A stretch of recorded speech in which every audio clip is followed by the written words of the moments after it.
So this is going to be a tutorial series, hopefully, on how to program with the Raspberry Pi. But for right now, to save you a whole bunch of trouble, we're going to go over the basics. So basically, what comes with the Raspberry Pi and how to set it up so you can actually get it working. Because there's a ton of tutorials out there that are half fast and don't really give you all the info.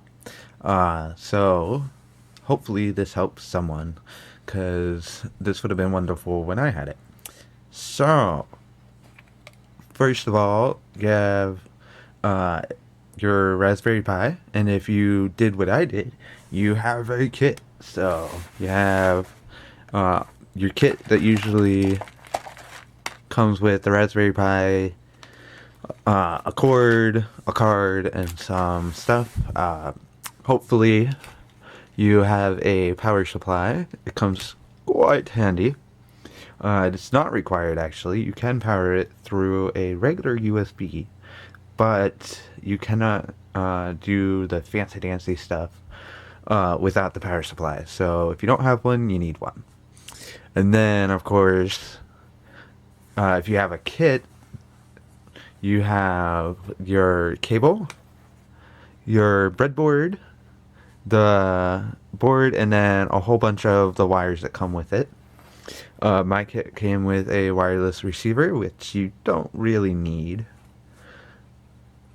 And then, of course, the case and heatsink. I just wanted to quickly show you the breadboard and stuff, everything disconnected. So earlier I showed you with a project that was already built on the breadboard, but this is how it actually comes. So it doesn't come with the button or the resistor or the wire connected, but I want to remember those, so I'm not taking those off. But I took everything else off, and if you get a kit, you get a small little breadboard, and all it is a bunch of holes where you can take wires and stuff and plug them into the holes.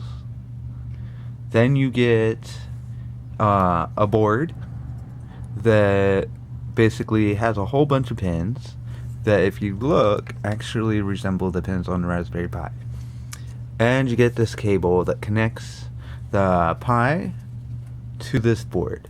So the first thing to do in setting up a Raspberry Pi is to actually put it in its case in order to safeguard it. And that's after you put on the heat sinks, which we're not going to explain because this part is pretty easy. So once you get it in its case, the question is, how do you take this and turn it on and start programming? Well, that's the hardest part to find out, actually, online, because there's so many tutorials, but most of them already start with you having this up and running. So the question is, how do you start out? Well, there's two ways you can do it, actually. You need an OS. So this is not just a chip, it's an actual mini computer full with pins, your processors, your ports, and everything else. So when it first comes, it comes with no OS. You will not have an OS on this thing until you put one on it. So that's the first step. You have to put an OS on it, which does not go on the Pi. It actually goes on your little microchip, which is the micro SD card. So mine, since it came with the kit, already has something on it that will help me get an OS. So I don't have to do anything special on a computer. But if you don't have that, or if you don't want to use the automatic downloader, which is what comes on the chip, you have to go online and download either an OS image straight to the memory card, or you have to download the automatic downloader to the SD card and then put it inside your Raspberry Pi. But before you even get to that point, you have to hook up the Raspberry Pi, and there's two ways to do it. And yes, I know this is getting confusing. uh, so there's two ways you can go inside the Raspberry Pi. We're gonna do the easiest one, which is simply to hook this up into a TV and use it like a regular computer, because technically it is. You can also log into it remotely, but that requires you doing some extra settings to allow it. And you don't hook this up to a TV, you just hook it up to the internet and you log into it or execute commands from another computer. But since that one requires uh, some extra settings and is not the easiest way, we will instead hook this straight up to a TV and use it like a regular computer. Now, that means you have to take the power cord, an HDMI cable, and then a keyboard and mouse, which nowadays just requires a wireless one, so you need one of these. And then you need to take and hook up a wired connection. I'm pretty sure you can't, if you have a wireless, you can't just connect it to it. You can try. I have not tried. I don't think it would work because you have to set up the OS unless you already have an OS on the chip, in which case you don't need this. Uh, you can use it, but you don't even need the cord at that point.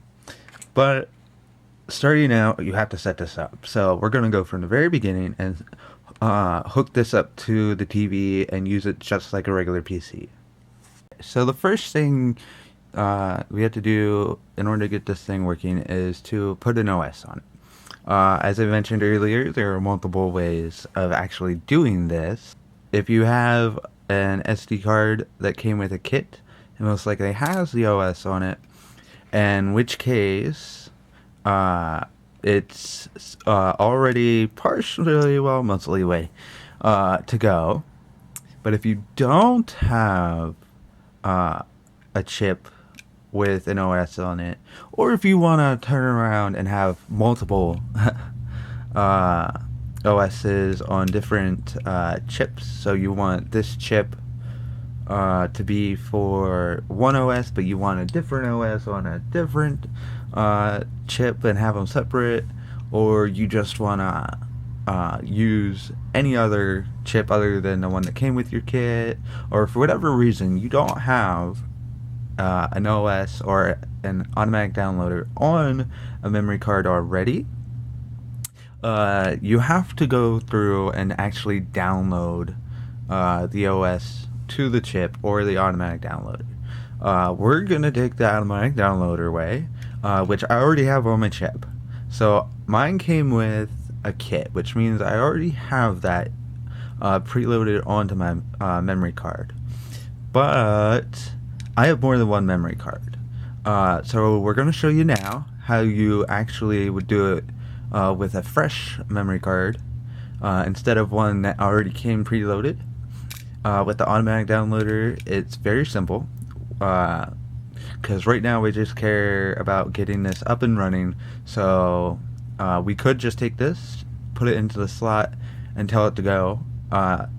But in case you don't have a chip with an automatic downloader already installed, or you want to use a different chip and you don't know how, here's actually how to do that.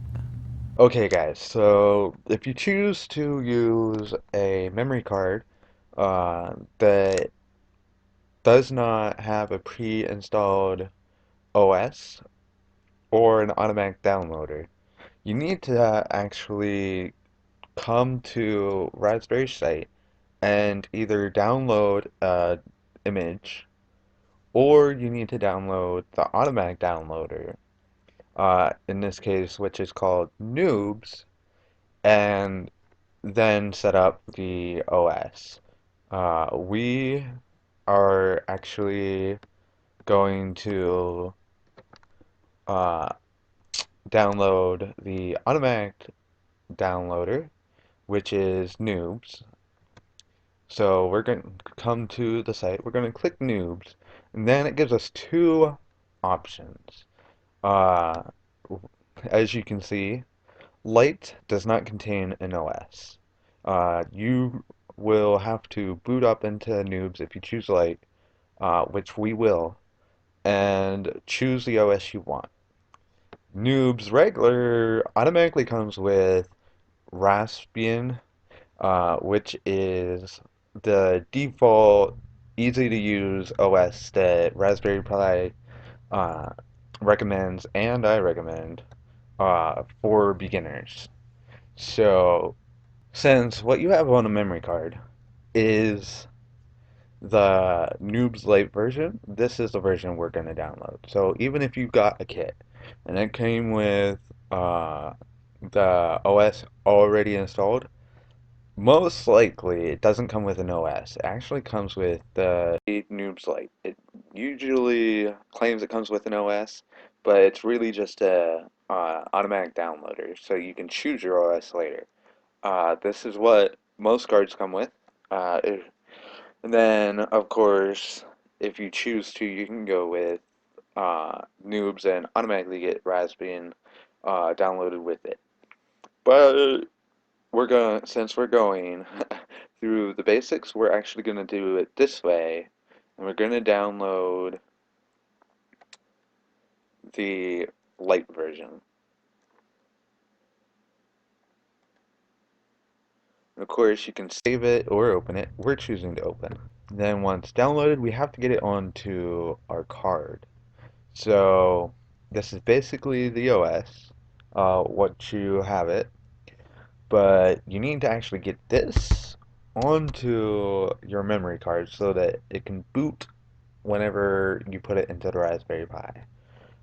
First, we have to actually make sure that the card is formatted, because that's pretty handy. You do not want to boot it with NTFS. Uh, that is what you actually. I'm gonna go ahead and format mine. Yay! And now,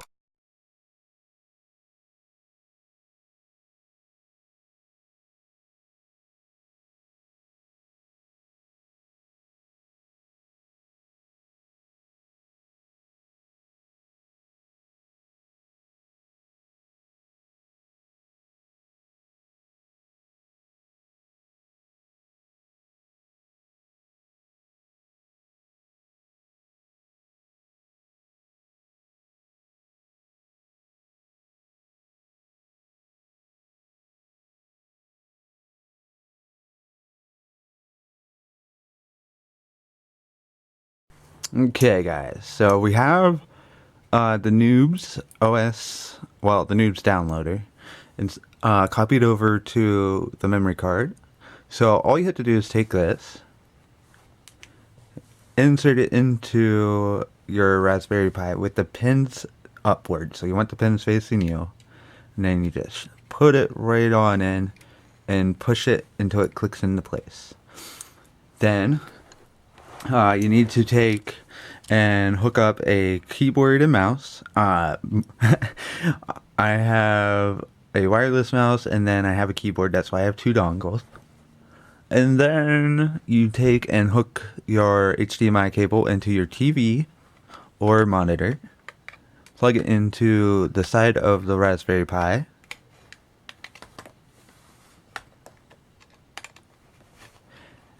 Then you need to take an internet cable and hook it in.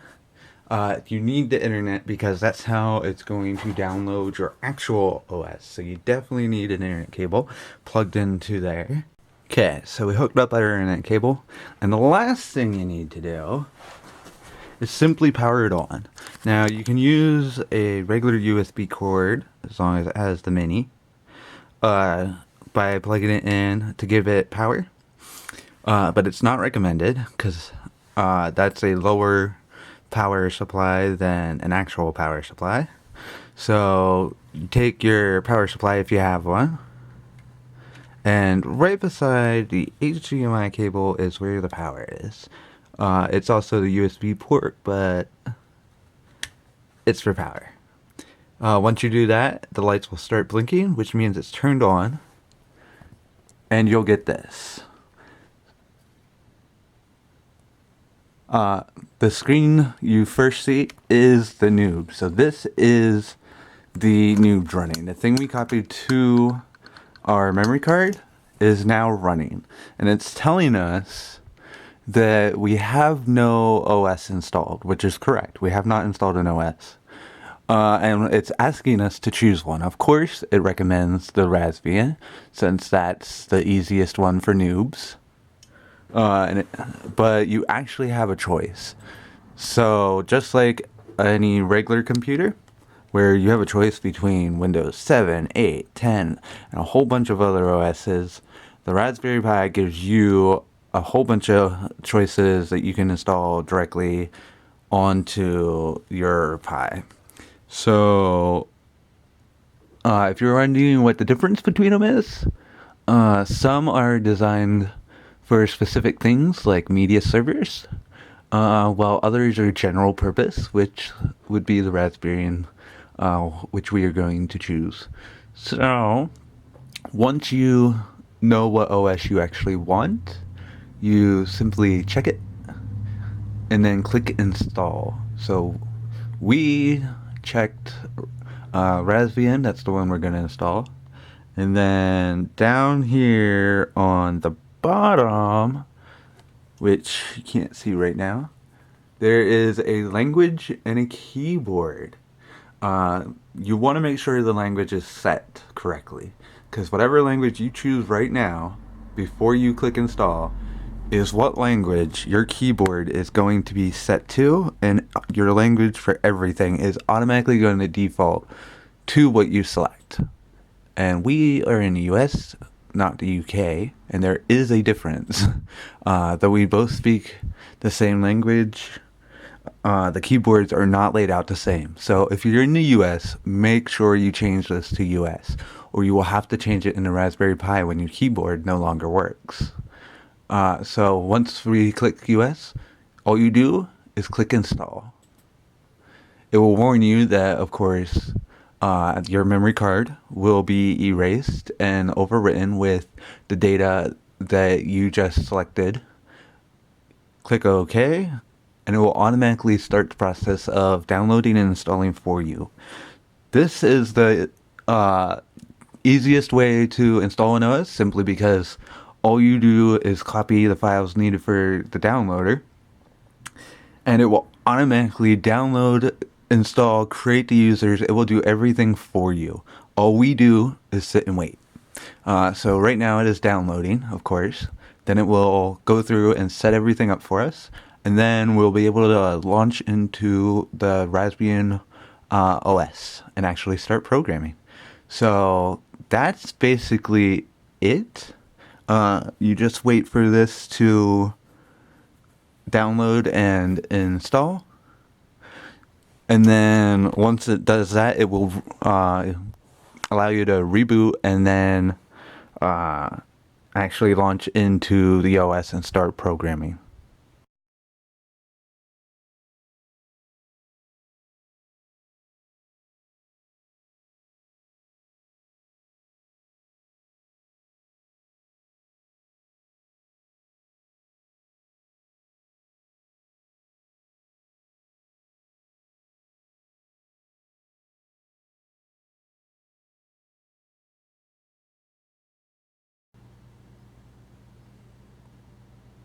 Okay, guys, so the OS is officially installed after waiting almost 20 minutes.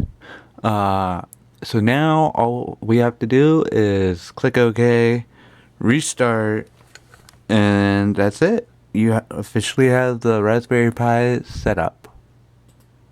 Hopefully this helps someone out there. And if you liked it, then like the video and continue on to the next tutorial where we actually start programming.